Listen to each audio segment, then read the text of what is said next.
ഞാനിങ്ങനെയാണ് കേട്ടോ മീൻ കറി വെക്കണത്. നല്ല ടേസ്റ്റുള്ള കറി തന്നെയാണ്. ഞാൻ എപ്പോഴും ഇങ്ങനെ തന്നെ വെക്കാറ്. ഏത് മീൻ കിട്ടിയാലും ഇങ്ങനെയാണ് വെക്കാറ്. ചില മീനൊക്കെ വറുത്തരച്ച് വെക്കാറുണ്ട്. ചിലപ്പോൾ വലിയ അയിലൊക്കെ കിട്ടുമ്പോൾ ഞാൻ വറുത്തരച്ച് വെക്കും. അല്ലെങ്കിൽ സ്രാവൊക്കെ ഉണ്ടാവുമല്ലോ, അതൊക്കെ വറുത്തരച്ചൊക്കെ വെക്കാറുണ്ട്.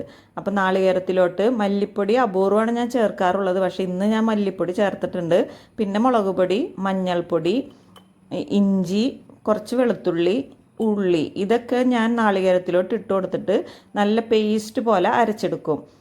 അതിനുശേഷം ചട്ടി വെച്ച് കൊടുത്തിട്ട് ചട്ടിയിലോട്ട് ഈ അരപ്പൊഴിച്ചതിന് ശേഷം കൊടംപുളി ആണെങ്കിൽ കൊടംപുളി, മുളക് ചാറ് വെക്കുകയാണെങ്കിൽ മറ്റേ വാളംപുളി പിഴിഞ്ഞൊഴിക്കും.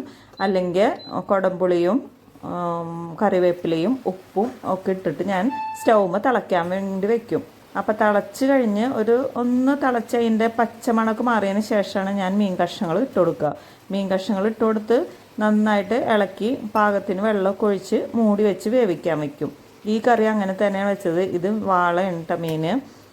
പിന്നെ ചെമ്മീനൊക്കെ വെക്കുമ്പോൾ ഇതുപോലെ തന്നെയാണ് വെക്കുക. എല്ലാ കറികളും ഞാൻ ഇങ്ങനെ തന്നെയാണ് വെക്കാറ്.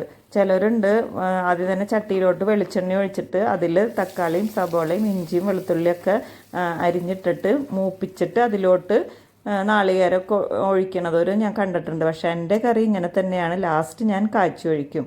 അപ്പോൾ ഇത്രയ്ക്കുള്ളൂ എൻ്റെ കറി. ഈ കറിയും കൂട്ടി ചോറിനുമുണ്ടല്ലോ എന്താ ഒരു ടേസ്റ്റ് എന്നറിയോ.